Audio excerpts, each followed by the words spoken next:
Ma'am, ano nga pong name niyo, ma'am? Emeline Gonzales. Ma'am Emeline Gonzales. Si Ma'am Emeline Gonzales, ito, mega loud shoutout po sa lahat ng mga taga Padre Garcia, ma'am. Yan. Kasi nag-avail po siya ng Note 40. Ito, naabutan natin. Yan, tama-tama nag-iikot tayo dito sa may Phoenix. Yan, ma'am. Pati nyo naman ang inyong mga ano. Hindi na. Sige ma'am, maraming salamat sa pagbisita dito sa atin sa Lipa. Okay. So ito yung mga pwede nating may update sa inyo na may experience natin yung kanilang live unit, ang kanilang GT20 Pro, ang kanilang Note 40 Pro series. Ayan. Ito po yung kanilang Note 40 Pro na 5G. At syempre guys, andito pa rin yung display nila na 030 5G. Guys, good news kasi sa mga nagre-request nga pala guys ng kanilang 040 5G dito po sa SM City Lipa. Nagkaroon po sila ng stock dito ng 040 5G. At yun guys, is first come first serve lang ulit tayo kasi marami daw po nagre-request niyan. So nagkaroon po sila dito ng mga ilang units lang. O ito na guys, umpisahan na natin ang update natin sa kanilang mga units.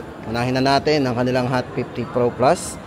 Kung naghahanap po tayo ng manipis na phone na naka-edge, yan. Then guys, maganda dito yung mga specs nito guys. Ma-appreciate natin kasi yung kanilang Hot 50 Pro Plus, ito po ay 4G edition guys, yan. Hot 50 Pro Plus, ito po ay merong naka 16 GB RAM, 256 GB internal storage na, so may malaking internal storage. Pero guys, ang design nito napakanipis ito. Ito po kasi ay naka 6.8 mm, naka 3D curve slim edge design. Yan.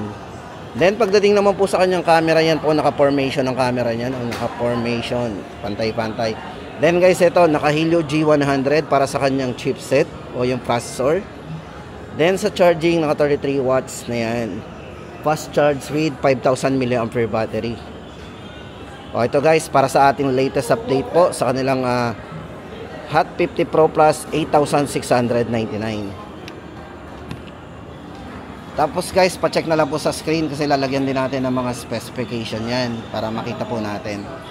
Then next po natin ipapakita sa inyo guys ang kanilang GT20 Pro. Ayan, shoutout sa lahat ng mga gamer dyan, especially guys sa mga Mobile Legend Bangbang. Ayan, sa mga fanatiko. Guys, ito maganda dito kay Infinix sa kanilang GT20 Pro. Ito yung official gaming phone ng MPL. At napakaganda po talaga ng screen refresh rate nito. Ma-appreciate nyo talaga pagka hinawakan nyo na po ang screen nito kasi ito ay naka 144 screen refresh rate, napaka smooth. Ayan. Then pagdating sa video guys, hindi lang basta gaming phone to. Kung mahilig kayo sa camera, hindi pa uhuli ang camera po nito. Ito po ay merong 4K resolution din, so meron siyang yan, smooth video na naka 1080 60 frame. So 1080 60 frame. At hindi lang yan guys, meron din siyang 4K resolution tapos naka smooth video din. Naka 60 fps din ng 4K resolution ito. Ayan check po natin, naka 4K resolution. At syempre guys, may dual view video na rin para yung pag-e-edit natin is mabilis. Pwede nating palitan yan, di ba? So kung magagawa tayo ng video gamit ang kanilang GT20 Pro, swak na swak yan guys. Yan, kung naghahanap kayo ng budget na gaming phone na pwedeng palaban po natin sa mga mga gaming phone na medyo pricey, ito yung budget lang. 15,999. Guys, pagdating sa chipset, ito ay naka Dimensity A200 5G chipset. Ayan. Tapos guys, ito meron tong bypass charging. Pwede natin gamitin yan kahit naka-charge, safe ang battery. Para safe ang battery, hindi naman nabubugbog. So, i-on lang po yung bypass charging. Yan, bypass charging. O, diba? So, pag ino natin ang bypass charging niya, so, ito po yung mangyayari. O, diretso po yung kuryente sa ating battery, sa ating phone. So, i-on nyo lang po yan. Tapos, meron din siyang Mecha loop lighting. So, type natin yung Mecha. So, Mecha. So, dito naman guys, ma-appreciate naman dito kapag may tumatawag sa inyo, nagme-music kayo. O, diba? Ma-experience po natin dito yung JBL sound kasi naka-JBL sound po yan. Then, hindi lang yan, meron din siyang incoming calls. So sa mga incoming calls, malalaman nyo kapag tumawag dyan is incoming calls na nakasave sa phone. Pero kapag hindi naman nakasave, pwede natin palitan ng ilaw. Ayan, oh. Ito naman yung mga unknown contact. Malalaman nyo rin sa likod, iilaw yan. O ayan na guys, para sa latest update natin. Ito po ay naka 144 refresh rate, kaya niyang 120 fps sa gaming.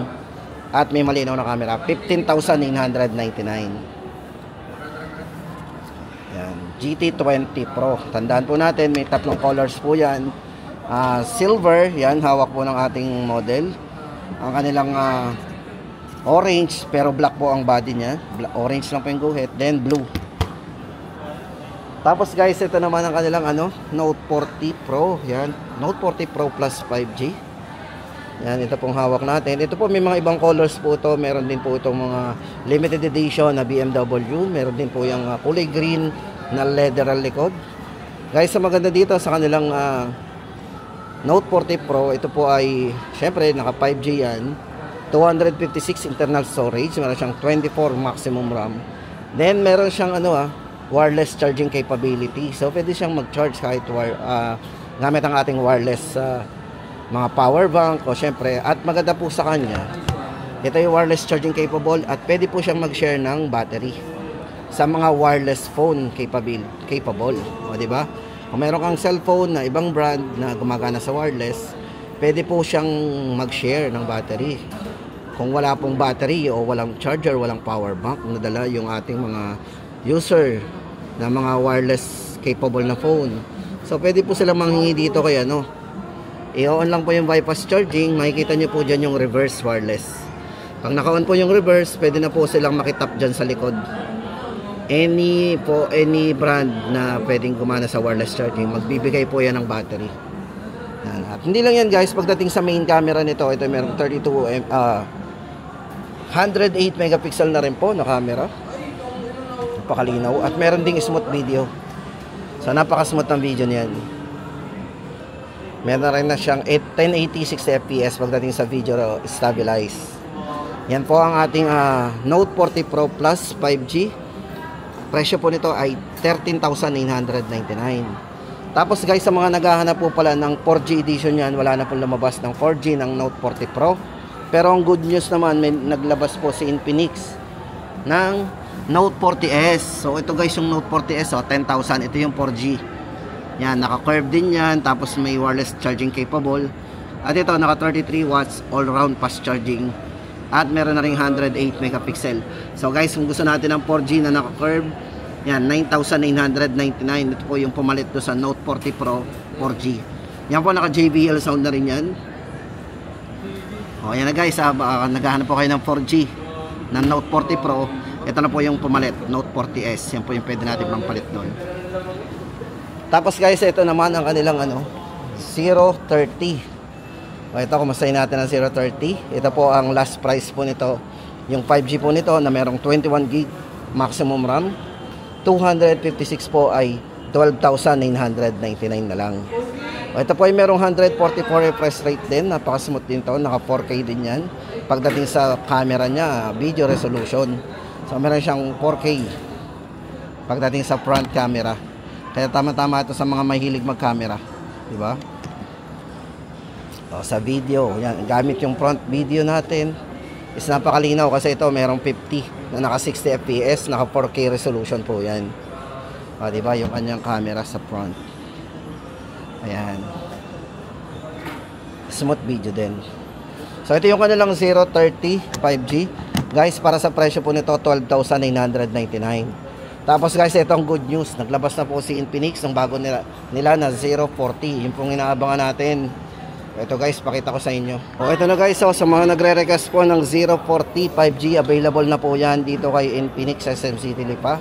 Kung gusto nating ma-avail, ang limited stock nila, ang kulay po nila dito is kulay black. Ayan, bali guys, ito, check natin. Naka 24 gig maximum RAM.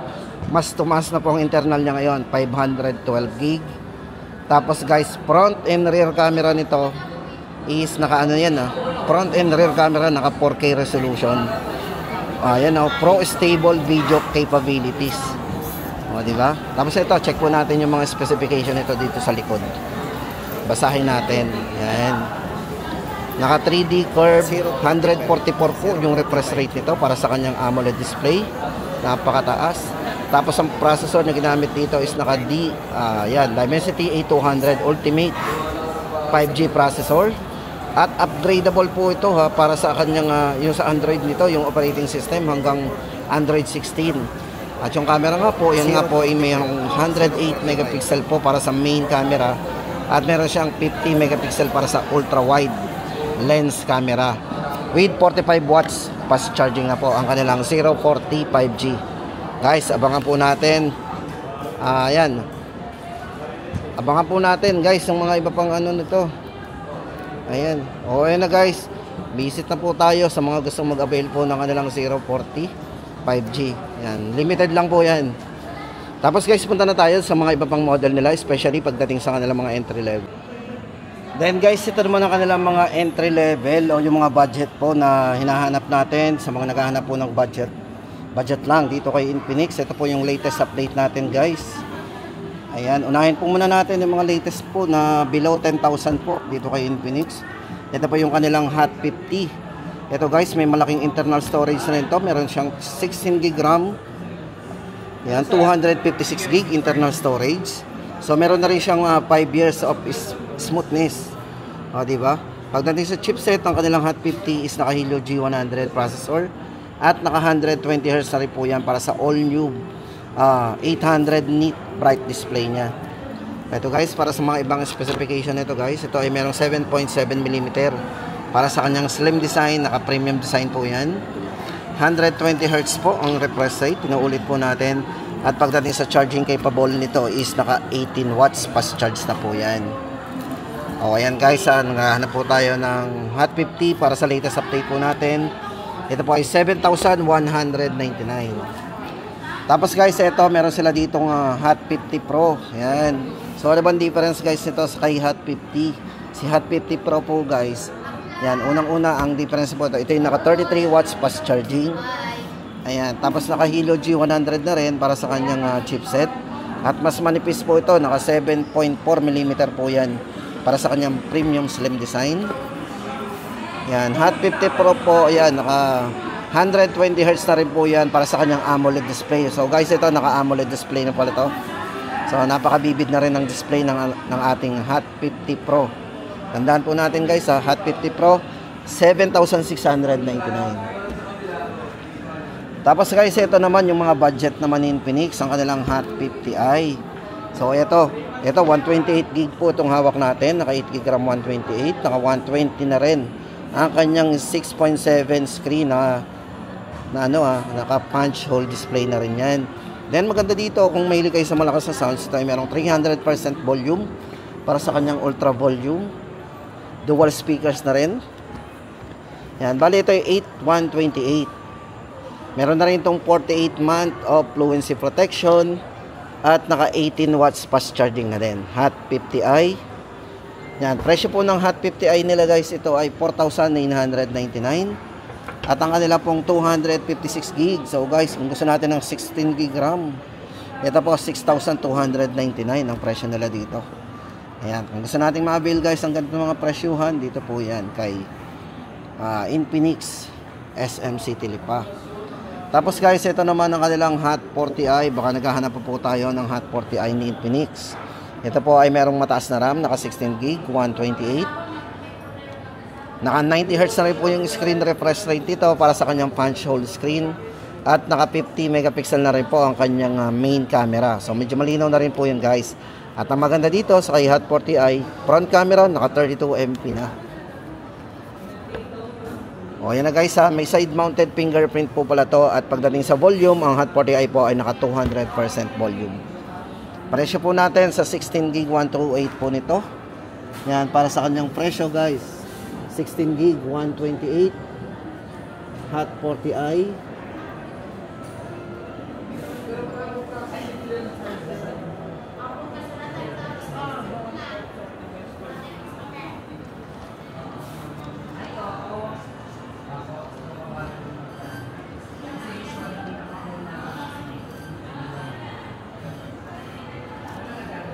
So ito guys ay 4,799 na lang. So ayan ang ating latest price update, 4,799.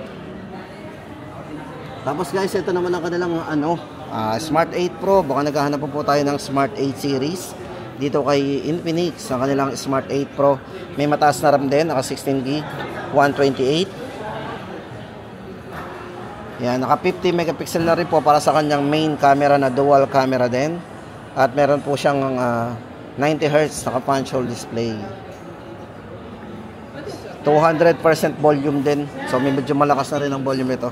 Ito guys, para sa presyo po ng kanilang Smart 8 Pro, 4,799. Tapos guys, ito naman yung pinaka-budget lang dito kay Infinix, ang kanilang Smart 9. Guys, sa kanilang Smart 9, meron sila ditong tatlong variants ito Meron po sila ditong Smart 9 na 64GB, naka 8GB RAM, 64. Mataas po ang RAM nito kumpara dito sa isa. Ayan, naka 6GB RAM, 64. Pero ang difference po nila, tingnan nyo po, yung isa naka HD po kasi ito Smart 9 HD. Ito 8GB RAM, 64. Price po niyan 3,899. Tapos ito namang isa, naka 64GB din, naka 6GB RAM, 64, pero naka 120Hz lang po yung refresh rate. Price po nito ay 3,699. So 3,699. Then ang kanilang 128, kung gusto naman natin mataas ang internal storage, ito po ay 4,399. So affordable pa rin guys. Ito yung tatlong Smart 9 nila na pwedeng pagpilian. Pero syempre guys, pagdating sa mga specification guys nito, ito ay meron na rin 48 month of fluency performance. Yan, naka dual speakers, naka 300% volume, 5,000 mAh battery at naka 13 megapixel po para sa kanyang crystal camera. Guys, saka matibay din po ito pagdating sa mga drop. So for protection lang po yon. Ito ay meron na ring durable and drop resistant. Budget po na mga pinatitibay din yan. Ulitin po natin ang price. Itong 864, 3,899, 6GB RAM 64, 3,699, and 8GB 128 po ay 4,399. O yan na guys, ang pinaka-latest update natin dito kay Infinix. Sa mga naghahanap po dyan ng mga bago, syempre guys, yan. Tama-tama ang video na to sa inyo guys. So syempre guys, kung nagustuhan nyo ang video natin, paki-share naman po nito sa inyo mga page. Yan.